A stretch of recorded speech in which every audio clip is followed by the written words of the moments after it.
خجی وان ابي هريره رضی الله عنه دا ابو هريره رضی الله عنه روایت ته قال دے فرمای قال رسول الله صلی الله علیه وسلم چې نبی صلی الله علیه وسلم فرمایي اذا توضأتم کل تاسو او دس کوي نفبدؤ بميامنكم شروع کوي د خپل خیر طرفونو اخرجه الاربعه دا حدیث سلور محدثین نقل کړی وصححه ابن خزیمه او دا حدیث امام ابن خزیمه صحیح کړی امام ابن دقیق العید هغه ویلي چې دا حدیث لایق دی چې دا صحیح کړي شي امام نووي هغه وته حسن ویلې او دا رنګ د مخکې حدیث هم د دلیل دا حدیث هم د دې لپاره راوړو چې د خیر طرف ته شروع کول په اوداس کې دا بالکل لازم دي دلته په حدیث کې په امر راغلی فبدؤ بميامنكم او امر د نبی صلی الله علیه وسلم د وجوب د لپاره راځي نو خبردار چې په اوداس کې د خیر طرف ته شروع کول دا لازم دي او د کس طرف ته شروع کول دا پکار نه دي خجی ګوره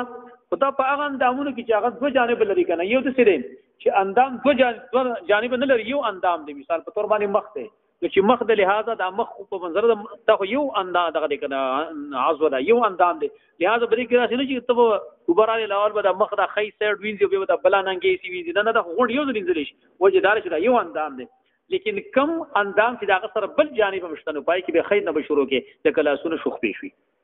نو دې کې دوه جانب لري کنه خیر غس پکې شته کنه لاول به خیر شروع کې به بروسا غس لا سکم دی او غس هغه به انځل کې درېش په دې کې بعض علماء د اجماع خبره نقل کړې ده چې اجماع د اهل علم د پدې باندې چې یو سړی غس سیټ شروع وکړنو او د سکیږي موږ یو د احتیاط نه بهر خبره ده صحیح تحقیق همدار چې کله غس سیټ نه چا شروع وکړنو لہذا او د سیټ ته واپس وکي ځکه په حدیث کې پیغمبر امر کړی فبدؤ بميامنكم تاسو شروع کوئ په خپل خیر طرفونو باندې د اهل ظاهر مذهب هم دی او د اهل الحديث قول هم دی چې خیر طرف ته شروع کول دا سنت طریقه ده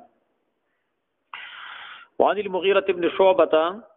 رضي الله عنه أن النبي صلى الله عليه وسلم توضأ فمسح بناصيته وعلى العمامة والخفين أخرجه مسلم مغیره ابن شعبہ رضی الله عنه روایت ته چې نبی صلی الله علیه وسلم او دس کړو نو مسح وکړه په خپل سونډي باندې وعلى العمامة ابو پټکی باندې والخفين ابو موضوع باندې اخرجه مسلم دا حدیث امام مسلم نقل کړی خجی د حدیث کې یو څو مسلې دي یو مسله هغه خدای چې په دې حدیث کې ناصیه ذکر کړی څونډه د دې حدیث څخه استدلال کړی د احناف حضراتو هغه وی د ټول سر مس دا فرض نه ده په مقدار د چونډي باندې دا مسکول دا پکار دی وی او مقدار د چونډي هغه تقریبا 4 مې جوړیږي وی نو کبه د هر اسلام مسله خو بیرته به سوال دار راځي چې په حدیث کې خو مقدار دغه داسې ذکر کړی چونډي او تاسو یو چې د سر هر حصہ چې کوم د مسکی نو بس مسکی هو چې 4 مې سقطه مسکی نو هغه ته جوابونه موابونه په هدايه کې ذکر کړی به فائدې غونډي دا حدیث مضبوط رد به تبعی باندې تاسو دعوت نه سکی خجی مونږ یو چې د حدیث استاف استدلال کمزور دی وجدار چې په دې حدیث کې وسره والل امام ذکر کړی دی مسمه یو کله په چونډي باندې په پټکی باندې الله چې تاسو خود پټکی قائل نه وي نو په دې پټکی وسره مسه ذکر کړی دا چې په بعضی سر باندې مسه جایز نه راکنه نو چې کوم یې خالی وا دا چونډي خالی او هغه مسه وکړه او باقی اکمال او پرواله په پټکی باندې وکړو ونه کچرتا د ټول سر مسه لازم نه وي پیغمبر پر پټکی باندې وسولي مسه کوله حالانکه تاسو مسجد قائلم نه وي د پټکی د مسجد خدا دې لپاره کوي چې ټول سر مسه د فرض یاد لري چې مسجد نبی صلی الله علیه وسلم کړی دا امام ابن القیم زاد المعاد کې درې طریقو سره کړی دا یو خالص په پټکی باندې کړی دویم خالص په سر باندې کړی دریم دا چې دا پټکی په دې طریقه پروت چې دا مخ کې سره سرخ کار کېدله نو به دا مخ کې سره مسه کړی دا پټکی مسه کړی دلته د حدیث اندام علی فمسح بناصیته وعلى العمامه او پټکی باندې کړی راجم دی پکې ویل پلا او موږ یو دی احناف ته کتا سي وي چې دا حدیث زمونږ دلیل لې لہذا به ټول منی ورې نیم بنه منی وعلى العمامه پټکی باندې مسه جایز ده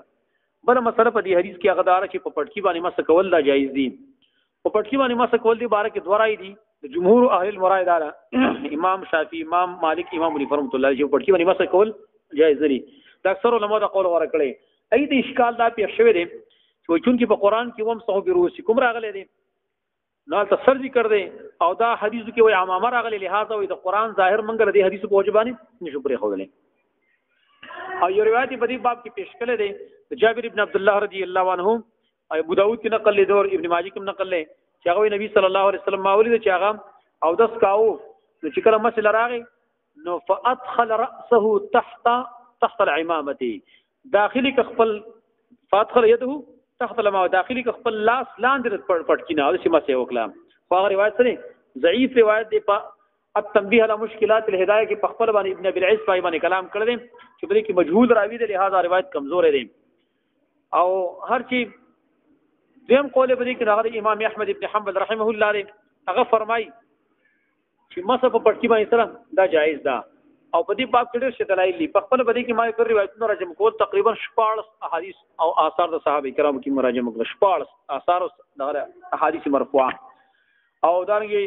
په دې کې د عمر بن الخطاب رضی الله عنه دا یو قول محلق ابن حزم نقل کړي هغه وایي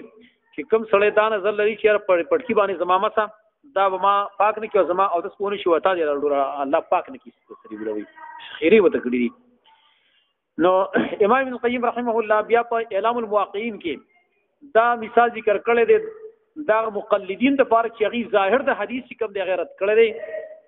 په دغه باندې په تعویلات باندې او په شبهات باندې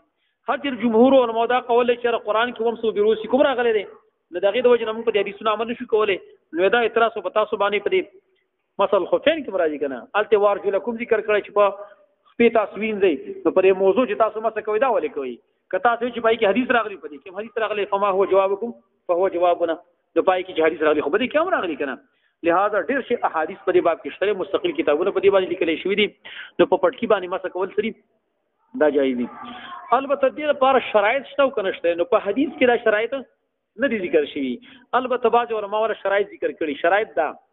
لکه څنګه چې د موضوع او د جرابو لپاره شرط داري چې په دې مسأله کې چې کله او داسې کې په خوشي کنه نو د قرانګي پټکی لپاره مو دا شرایط دي